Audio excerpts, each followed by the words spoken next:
नमस्कार दोस्तों, stock market studies में फिर से एक बार आपको बहुत बहुत स्वागत है। तो आज मैं फिर से आपके सामने कुछ इंपॉर्टेंट कंपनी का अपडेट शेयर करने वाला हूँ। तो इस वीडियो को पूरा लास्ट तक जरूर देखिएगा और अभी तक आपने चैनल को सब्सक्राइब नहीं किया तो जरूर कर लीजिएगा।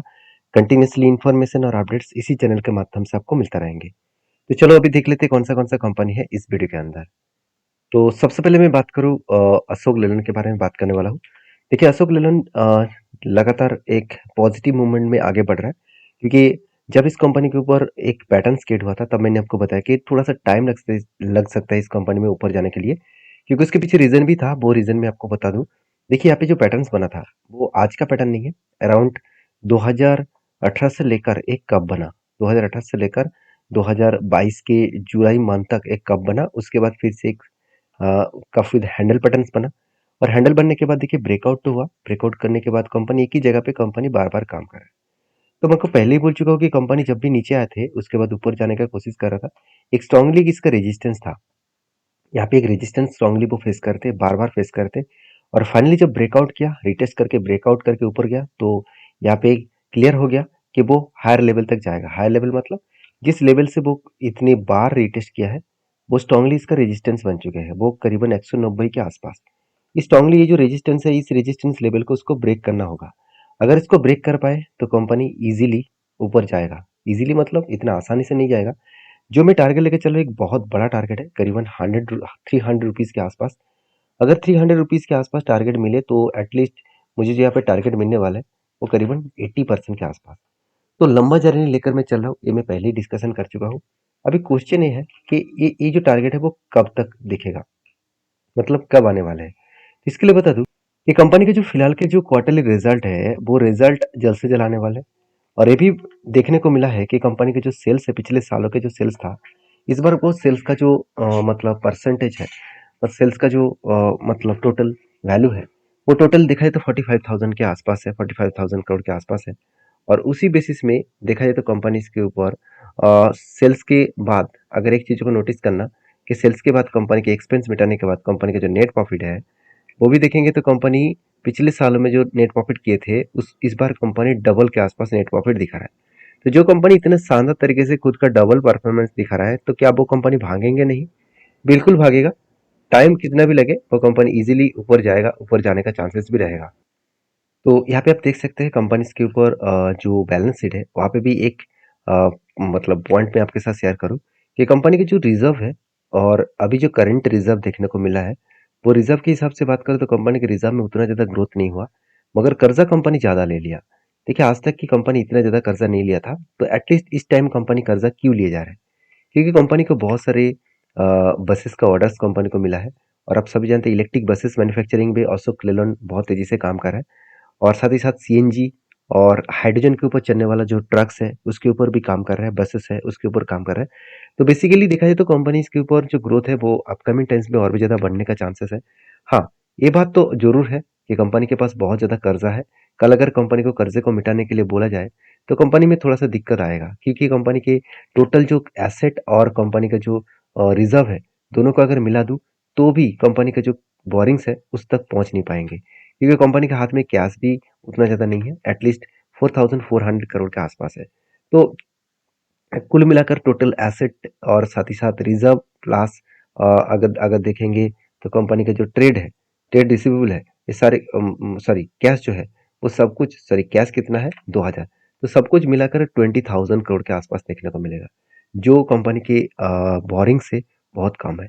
तो मैं जरूर कहूँगा इस कंपनी के ऊपर आप फोकस रखिए, इस कंपनी के ऊपर स्टडी करिए। और बेसिकली कंपनीज के ऊपर मैं बुलिश इसीलिए हूँ क्योंकि कंपनी के ऊपर कर्जा है तो क्या हुआ, कंपनी खुद की ग्रोथ करने के लिए बहुत ज़्यादा काम कर रहे हैं। और कुछ-कुछ कंपनीज़ के ऊपर कर्ज़ा तो होगा ही और उसके ऊपर आपको एज़ ए रिस्की बेसिस में काम करना होगा। बाकी आप एक रिस्की ट्रेडर है तो इस कंपनी के ऊपर फ़ोकस रखिए। मैं ऑब्वियसली इस कंपनी के ऊपर रिस्क ले चुका हूँ और मैं एज़ ए इस कंपनी के ऊपर जब यहाँ पे रीटेस्टमेंट किया था तब मैंने एंट्री लिया और मैंने तब भी आपको वीडियो बनाकर शेयर किया कि इस कंपनी का पोजीशन क्या है। तो हमेशा मैं पोजीशन आपके साथ शेयर करता रहूँगा, मेरा पोजीशन क्या है वो शेयर करता रहूँगा। आपका क्या राय है ज़रूर मुझे कमेंट्स करके बताना। नेक्स्ट जो कंपनी है उसके बारे में बात करूँ, उसका नाम है एक्साइड इंडस्ट्रीज लिमिटेड। देखिए एक्साइड इंडस्ट्रीज लिमिटेड के बारे में बात करूँ तो कंपनी एक देखा जाए तो एक ऐसे कंपनी है जिसका मार्केट कैप 38,000 करोड़ के आसपास है। कंपनी का आरओसी आरओई देखा जाए तो बेस्ट है, कंपनी का पी रेशियो 44 के आसपास है। तो कंपनीज के ऊपर जो क्वार्टरली रिजल्ट है वो आपके साथ शेयर करूँ। देखिए कंपनी पिछले सालों के जो क्वार्टरली रिजल्ट था, इस बार जो रिजल्ट दिसंबर में देखने को मिला वो 3,500 करोड़ से 3,900 करोड़ बना। चलो पॉजिटिव है। क्या अभी क्वार्टर फोर में जो रिजल्ट आने वाले हैं क्या वो खास होने वाले हैं? चलो वो भी मैं आपको बताता हूँ। तो कंपनी की जो सेल्स है वो इस बार अच्छा खासा सेल्स देखने को मिला है ईयर ऑफ ईयर बेसिस में। और एक्सपेंस को मिटाने के बाद कंपनी का नेट प्रॉफिट देखिए 827 करोड़ से 873 करोड़ दिख रहा है। मतलब कंपनी के प्रॉफिट पॉजिटिव होगा। तो उतना भी ज्यादा मुझे पॉजिटिव नहीं लगा जितना होना चाहिए था। तो ऐसा ऐसे कौन सी बात हो गया जिसके चलते कुछ दिनों से एक रॉकेट के जैसा कंपनी परफॉर्मेंस किया? अगर मैं एक साइड के चार्ट पैटर्न से एक बार ओपन कर दूं तो आप देखेंगे तो कंपनी जब भी इस लेवल को ब्रेकआउट किया तो रिटेस्ट किया, उसके बाद रॉकेट की तरफ भागा। और कोई छोटा मोटा भागना नहीं है। 58% के आसपास कंपनी रिटर्न दिया। और अगर मैं कम टाइम के पीरियड के बारे में बात करूं तो जहां से कंपनी भागना स्टार्ट किया तो और सिर्फ के सिर्फ 21 दिनों में कंपनी 60% तक जर्नी किया। 21 दिनों में। तो ऐसा क्यों हुआ? देखिए इसके होने के पीछे यहाँ पे वॉल्यूम भी देखिए कितना हाई वॉल्यूम यहाँ पे हुआ था। पहले इतना वॉल्यूम ही नहीं था। तो ऐसे क्या हुआ जिसके कारण इतना ज्यादा हाई वॉल्यूम के साथ कंपनी ऊपर गए? इसके पीछे एक बिग रीजन है, मैं पहले बोल चुका हूँ, किया और होंडा। तो किया और होंडा जो है दोनों कंपनी एक्साइड कंपनी से एक बिग डील किया है कि इलेक्ट्रिक जो व्हीकल्स बनाए जा रहे हैं किया और होंडा के माध्यम से, तो उसके लिए जो बैटरी का जरूरत पड़ेगा वो एक्साइड से वो लेने वाले हैं। तो ऑब्वियसली एक पॉजिटिव पॉइंट है, एक बिग गुड अपडेट है, क्योंकि कंपनी का इतना बड़ा प्रोजेक्ट दो बड़े कंपनी से मिला है, जिसके चलते कंपनी का तो ग्रोथ होगा, होने का चांसेस बढ़ेगा ना। तो इस बेसिस में कंपनी भागते चले जा रहे हैं। तो बाकी एक्साइड के ऊपर मैं पॉजिटिव हूँ, क्योंकि कंपनी के ऊपर अगर मैं बिजनेस पॉइंट ऑफ व्यू से बात करूँ तो कंपनी के जो मार्केट शेयर है उनमें से स्ट्रॉन्ग जो बैटरी सेगमेंट है तो उसके ऊपर 60% एंड टू व्हीलर जो बैटरी सेगमेंट है उसके ऊपर 86%। तो 86% बैटरीज टू व्हीलर में यूज किया जा रहा है। मत सोचिए इंडिया में टू व्हीलर्स का जो बिजनेस है कितने बड़े हैं, आप एक बार सोचिए, जरूर सोचना इस बात को। तो बेसिकली कंपनीज के ऊपर एक प्लस पॉइंट में जरूर कहूँ, क्योंकि देखिए किसी व्यक्ति के गाड़ी में अगर एक साइड का बैटरी लगाए, मतलब पहले से ही एक साइड का बैटरी है, तो जो बैटरी खराब भी हो जाएंगे तो वो जो बैटरी चेंज करेंगे वो ज़्यादा से ज़्यादा एक साइड का बैटरी ही लगाएंगे, क्योंकि लोगों के मन में एक मीथ होते हैं कि इतना शानदार परफॉर्मेंस कंपनी ने दिया है, इतने सालों तक दिया है। देखिए गाड़ी का बैटरी तो ऐसे नहीं कि आज लगाया और एक साल में खराब हो गया, तो बहुत दिनों के बाद वो खराब होता है। तो उस टाइम लोगों के मन में यही होता है कि इतने सालों तक अच्छा परफॉर्मेंस दिया, चलो इसी कंपनी का ही लगा लेते हैं। तो 80% लोग इसी तरीके से कंपनी के ऊपर बैटरीज लगाते हैं, तो उसका डायरेक्टली फायदा कंपनी को मिलता है। तो मतलब एक रिकरिंग जैसे बिजनेस कंपनी का देखने को मिल जाते हैं। तो बाकी एक साइड के ऊपर मैं पॉजिटिव इसीलिए हूँ क्योंकि कंपनी बैटरी सेगमेंट में एक लीडर कंपनी है। हाँ, मान लेता हूँ कुछ वीकनेस पॉइंट भी है। जैसे वीकनेस पॉइंट के हिसाब से बात करूँ, कंपनी का जो बिजनेस है वो तेजी से तो ग्रोथ तो कर रहा है, मगर एज ए आप देखेंगे तो इन्वेस्टर में प्रोमोटर के बाद एफआईडीएस के पास होल्डिंग्स है और पब्लिक के पास भी होल्डिंग्स है। तो प्रॉब्लम कहाँ पे है? देखिए प्रॉब्लम यहाँ पे है, कंपनी का जो कैश कन्वर्जन साइकिल्स है जो बीच में 74 सॉरी 47 60 52 डेज हो गया था, आज वो बढ़ के 85 हो चुके हैं। 85 हो चुके हैं, इसमें दिक्कत क्या है?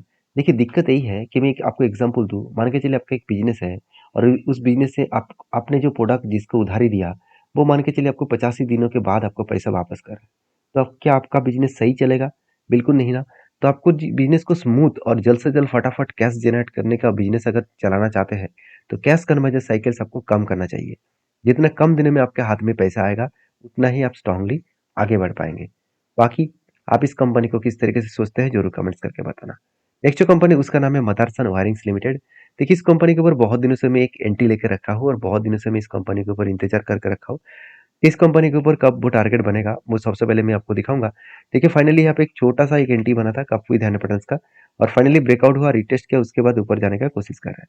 अगर ऊपर गए तो कहाँ तक जा सकते हैं? अगर इस लेवल को रिटेस्ट करके ऊपर जाने का चांसेस है तो वो कहाँ तक जा सकते हैं? 80 रुपीज के आसपास जाने का चांसेस है। और 80 रुपीज के आसपास जाने का चांसेस है, इसका मतलब 28% के आसपास यहाँ पे टारगेट मिलने का चांसेस है। तो बेसिकली देखा तो कंपनी इसके ऊपर एक बेस्ट तरीके से सिचुएशन यहाँ पे बनता हुआ देखने को मिले, जो एक कप विद हंड्रेड पैटर्न्स बना और साथ ही साथ कप विद हंड्रेड पैटर्न्स बना, और उसके बाद देखिए फाइनली ब्रेकआउट हुआ, ब्रेकआउट करने के बाद देखिए रिटेस्ट किया। देखिए जब भी कोई स्टॉक ब्रेकआउट होता है और कभी ना कभी वो रिटेस्ट करेगा। अगर रिटेस्ट करने के बाद ऊपर जा रहा है तो सोचना वो हायर लेवल को टच करने का कोशिश करेंगे। तो यहाँ पे मेरा जो टारगेट है वो 81 रुपीज़ के आसपास है और करीबन 28% के आसपास रिटर्न मिलने का चांसेस है। तो मैं तो बुलिश हूँ। अभी फिलहाल के लिए इस लेवल बहुत स्ट्रांगली इसका रेजिस्टेंस बन रहा है और प्रीवियस एक लाइफ टाइम हाई का भी एक रेंज मतलब लेवल है। उस लेवल को अगर ब्रेक कर पाए तो इजीली वो टारगेट को अचीव कर पाएंगे। तो बाकी आप समझदार हैं, समझदारी से काम लीजिए। कंपनीज़ के ऊपर आपकी क्या राय है ज़रूर कमेंट्स करना और मैं हमेशा अपडेट इसी तरीके से देता रहूँगा। तो आपकी कौन-सा कंपनी के ऊपर किस लेवल में बाइंग है, ज़रूर मुझे कमेंट्स करके बता सकते हैं। और हाँ, आप किसके ऊपर वीडियो देखना चाहते हैं, वो भी मुझे बता सकते हैं कमेंट्स के माध्यम से। और मैं कोई सेबी रजिस्टर्ड पर्सन नहीं हूँ, तो इसीलिए मेरे वीडियो में कोई भी बाय एंड सेल का रिकमेंडेशन नहीं है। हमेशा आपको काम करना है तो सारी चीज़ों को सोच कर समझ कर काम करिएगा। तो नेक्स्ट जो कंपनी है जिसका नाम है जेएम बॉरेस लिमिटेड। देखिए जेएम बॉरेस लिमिटेड के बारे में बात करूँ तो इस कंपनी एक देखा जाए तो एक छोटा-सा कंपनी 1400 करोड़ के आसपास इस कंपनी का मार्केट कैप है। और कंपनी की जो बैलेंस शीट है उसके बारे में बात करूँ तो कंपनी की जो बोनस है 1:4 रेशियो का बोनस यहाँ पे देखने को मिला। मतलब हर एक के बदले 4 शेयर आपको यहाँ पे सॉरी माफ़ी चाहता हूँ, 4 के बदले आपको 1 शेयर यहाँ पे मिलने वाला है। तो इसका डेट अभी तक अनाउंसमेंट नहीं हुआ क्योंकि 2018 में बोनस भी मिला था, 2016 में मिला था, 2014 में मिला था। तो फिर से 2024 में कंपनी बोनस देने वाले हैं। तो यहाँ पे इस टाइम में कंपनी 1 के बदले 4 नहीं, 4 के बदले 1 शेयर कंपनी आपको देने वाला है। तो जिसके लिए मैं इस कंपनी के ऊपर फोकस रखने के लिए कहूँगा, स्टडी करिए, उसके बाद काम करिए। हाँ, ब्लाइंडली निवेश मत कर दीजिएगा क्योंकि बहुत हाई रिस्की कंपनी है। तो एक बार आपको एडवाइज़र के साथ बातचीत करके ही काम करना। मिलते हैं नेक्स्ट वीडियो में, तब तक के लिए धन्यवाद।